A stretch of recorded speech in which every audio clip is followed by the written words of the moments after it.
Your 30s are when life decides to throw everything at you at once, aren't they? One minute, you're celebrating finally having a decent salary, and the next minute, you're staring at a mortgage application, wondering how anyone actually affords to be an adult. Meanwhile, your bank account is getting pulled in 17 different directions, like it's some kind of financial piñata. Kids need college funds. Houses need down payments. Retirement accounts are screaming for attention. And somehow, you're supposed to maintain your sanity through it all. Here's the thing that nobody warns you about when you hit your 30s. Like everyone talks about your 20s being the time to figure things out, but your 30s, that's when you realize you actually need to have figured things out already. The financial decisions you make during this decade will either set you up for a comfortable future or leave you scrambling to catch up for the next 30 years. I help people understand how to build wealth without losing their minds in the process.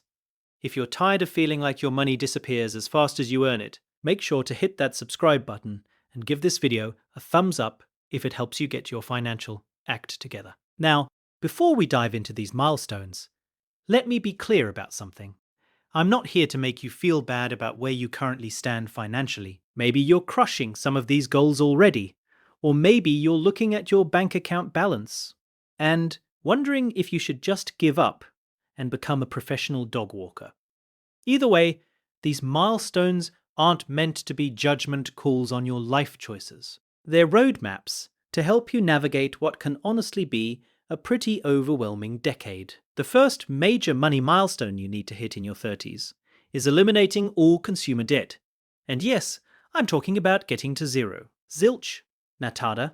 The only exception here is your mortgage, assuming you have one. Everything else needs to go. Credit cards, student loans, car payments, that random loan you took out to buy furniture 3 years ago that you're still paying off all of it. I know what you're thinking. That sounds impossible. My student loans alone could fund a small country's GDP, but here's why this matters so much. During your 30s, this is your prime earning decade. Your salary is likely higher than it's ever been, and it's probably going to keep climbing. The last thing you want is consumer debt, acting like financial quicksand, dragging down every dollar you earn. Think about it this way. If you're paying $400 a month in credit card payments and another $600 for your car loan, that's $1,000 every single month that could be going toward building wealth instead of making other people wealthy. Over a year, that's $12,000. Over a decade, that's $120,000. Not even accounting for what that money could have grown into if you'd invested it instead. Your 30s are also when life starts getting really complicated, really fast. Maybe you're dealing with increased responsibilities at work, trying to manage a household, possibly raising kids. And for many people, this is when aging parents start needing more support. Trust me, having consumer debt hanging over your head during all of this is like trying to juggle flaming torches while riding a unicycle. Possible, maybe advisable, definitely not. Idea. I learned this lesson personally when my dad started needing more help around the house. He's one of those stubborn guys who wants to fix everything himself, which usually means I end up either doing it myself or paying someone else to do it properly. Just last week, we had a clogged sink situation where he was determined to tackle it with nothing but willpower and a plunger. Spoiler alert, it didn't work. If I'd been drowning in debt payments, I wouldn't have had the flexibility to just call a plumber and solve the problem. Instead, we'd probably still be dealing with a backed-up sink and a very frustrated father. The second milestone is achieving an excellent credit score, and I mean excellent. We're talking 800 or higher. Now, I can already hear some of you saying that credit scores don't matter if you're not planning to borrow money.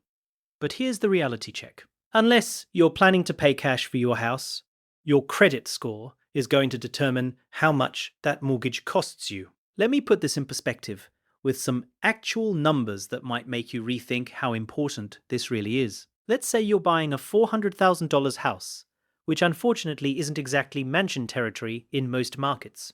These days, with an excellent credit score, you might qualify for a 6-12% interest rate. Over 30 years, you'll pay roughly $511,000 in interest, Not great, but that's the reality of mortgages.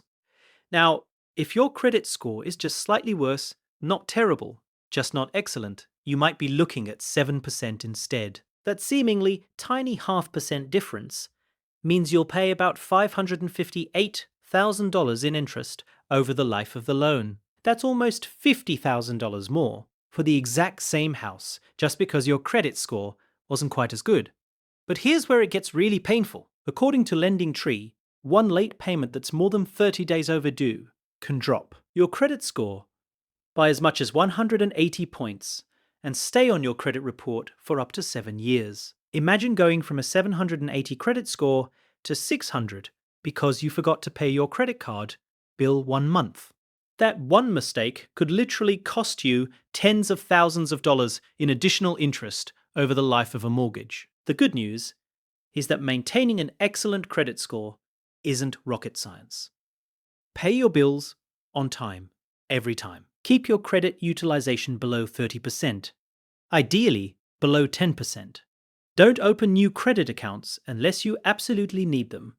And whatever you do, don't close old credit cards unless they have annual fees you can't justify. Your credit history length matters, and closing old accounts can actually hurt your score. The third milestone is putting together a comprehensive financial plan for the next 30 years. I know, planning 30 years ahead sounds about as appealing as a root canal. But hear me out. Your 30s are when you start dealing with multiple financial priorities simultaneously. And without a plan, you're basically playing financial whack-a-mole. I like to use the acronym BRET for this. B is for budgeting and saving. You need to know exactly how much money you need to save and spend to hit your long-term goals. R is for retirement planning. Not just contributing to your 401k, but actually understanding whether you're on track and what adjustments you might need to make. E is for estate planning, which I know sounds morbid, but if you have kids or significant assets, it's not optional anymore. The first T is for tax planning, making sure you're using every legal strategy available to keep more of your money. The second T is for, well, I made up this acronym on the spot, so let's call it tracking your progress. This might be the point where hiring a financial planner makes sense, especially if you're dealing with multiple income sources, significant assets, or complex family situations. A good financial planner can help you see the big picture and make sure all the pieces of your financial puzzle actually fit together. The fourth milestone is building a bulletproof emergency fund. In your 20s, the standard advice was 3 to 6 months of expenses. In your 30s, I want you to think bigger. We're talking 6 to 12 months of living expenses, maybe even more if your income is variable or you're self-employed. Why the increase? Because your 30s come with way more potential emergencies. Your house decides the water heater needs replacing at the worst possible moment. Your kid needs emergency dental work. Your car breaks down, and of course it's something expensive and complicated. Your aging parents need help with unexpected medical bills. Or maybe, and this is the good kind of emergency, an incredible investment opportunity comes along that requires quick action. Having a well-stocked emergency fund isn't just about financial security, it's about having options. When you know you can handle whatever life throws at you, you can take calculated risks that might pay off big. You can negotiate from a position of strength at work.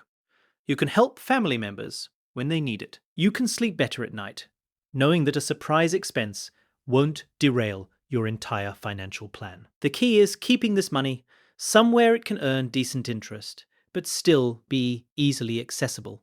High-yield savings accounts are perfect for this. You're not trying to get rich off your emergency fund.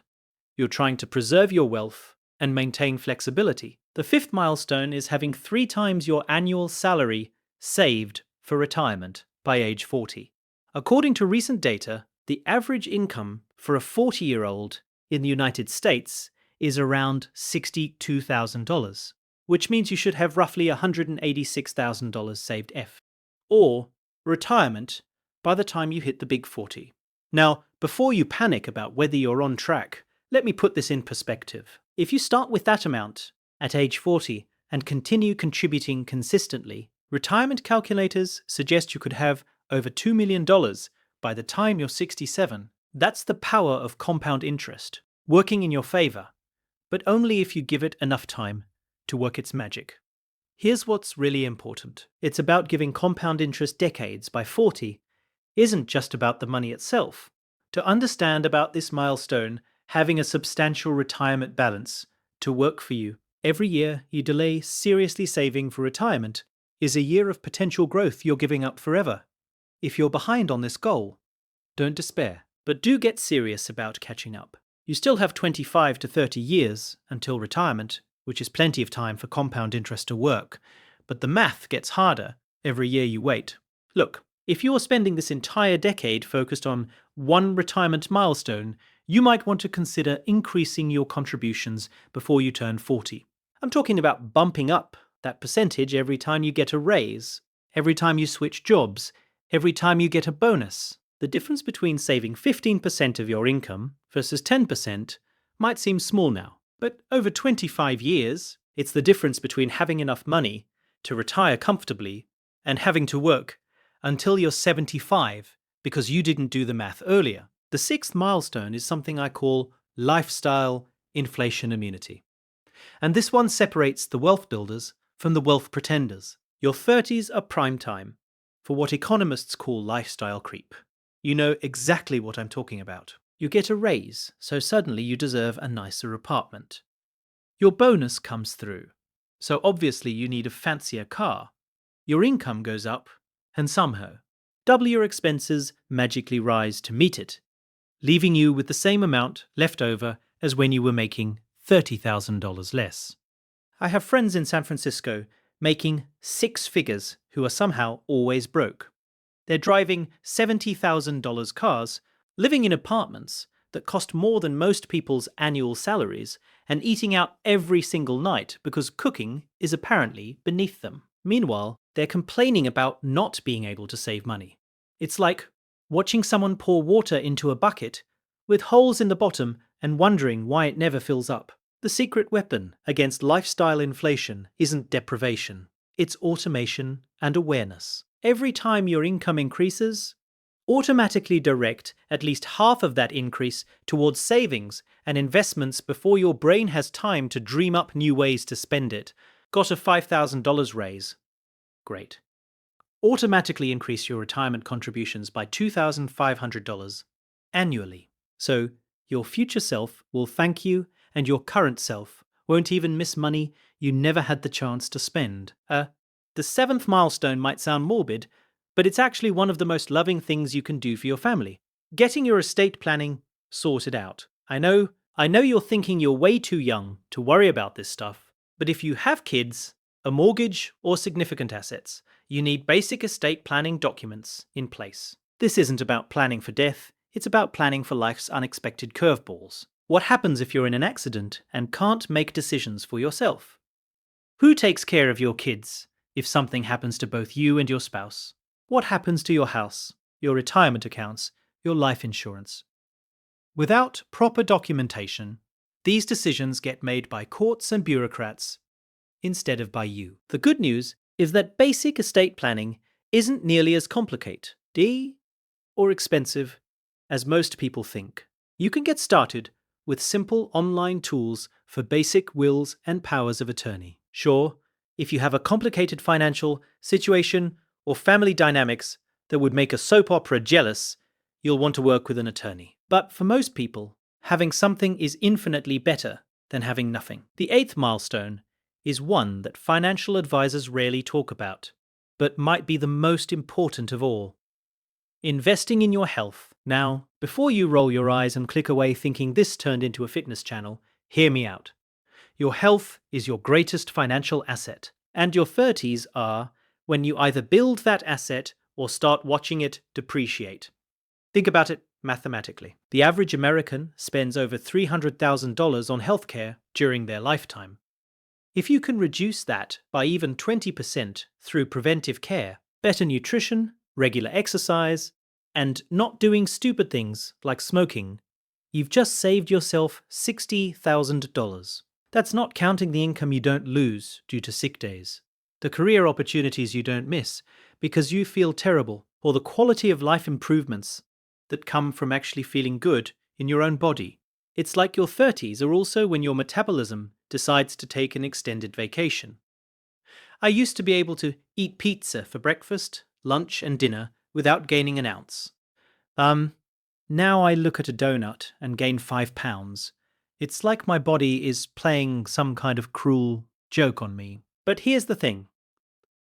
Developing healthy habits now, while you still have some metabolic flexibility, is way easier than trying to fix decades of damage in your 50s. This doesn't mean you need to become a fitness influencer or start eating nothing but kale and quinoa. It means finding sustainable ways to move your body regularly, eating food that actually nourishes you most of the time, getting enough sleep, and managing stress before it manages you.